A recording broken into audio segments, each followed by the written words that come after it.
Io sono un abusivo giustamente e si deve far rispettare le regole, però non buttare una prima casa abitata da una famiglia con 2 minori. Lacrime che rigano il volto pesanti come macigni, un nodo alla gola che lascia spazio alla più profonda disperazione. Beniamino Vella, ex abitante di via Cavaleri Magazzeni, ieri ha visto crollare sotto i colpi della ruspa la sua casa, la sua unica abitazione. Giustizia è l'unico comune denominatore di tutta questa vicenda. Da un lato la sentenza passata in giudicata parlava chiaro e la Procura della Repubblica di Agrigento ha dato essenzialmente il via all'atto di esecuzione degli abbattimenti degli immobili abusivi.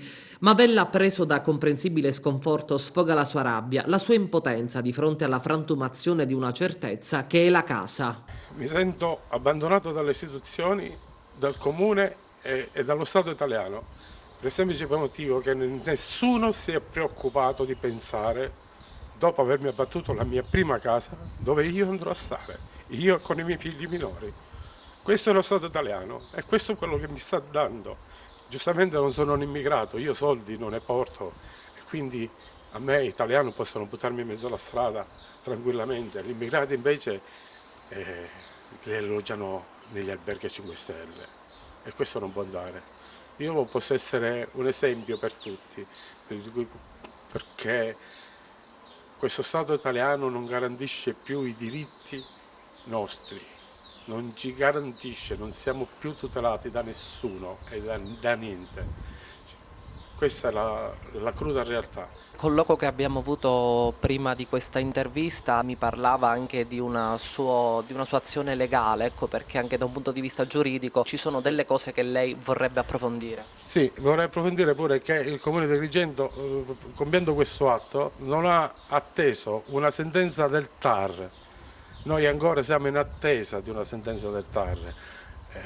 Posso aver ragione, il TAR può darmi ragione, può darmi torto, ma nel momento in cui questo TAR mi darà ragione, non saranno a pagare i responsabili, purtroppo saranno i cittadini a pagare, perché sarà il Comune di Agrigento che dovrà risarcirmi.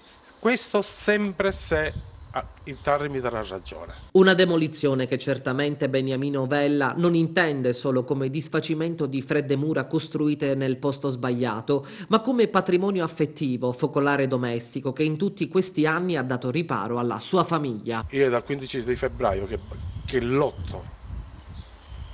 lotto contro i muri. Comune di Agrigento un muro di gomma come il disastro di Ustica, muro di gomma.